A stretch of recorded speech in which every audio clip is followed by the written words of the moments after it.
Bedev bayramy Türkmen halkynyň milli buýsunjy bolan ahalteke bedewleriniň gözelligini, güýjini, asyllylygyny dabaralandyrýan bayramdyr.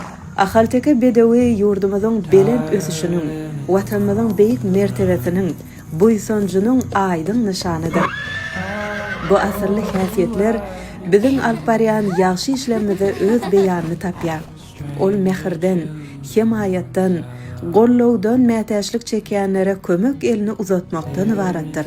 Şuň köwünde gollowy, alada we mehre mätäç çağılara aýratyn üns berilýär. Olaň awadan durmuşy, röwşen geljegi, tutuş jemgyýetimiziň üns merkezine, Gurbanur Berdimuhamedov adnaky howunarlyga mätäç çağılara himayet bermek boýunça haýyr sahabat gatnasy, iň esasy gymmatlyklaň, aladan, gollowun we umydyň bar bolan şertlerini döretmäge ýakyndan ýardam berýär. Çünki kuwatly döwlet öz halky barada ýygyderli alada edýän döwletdir.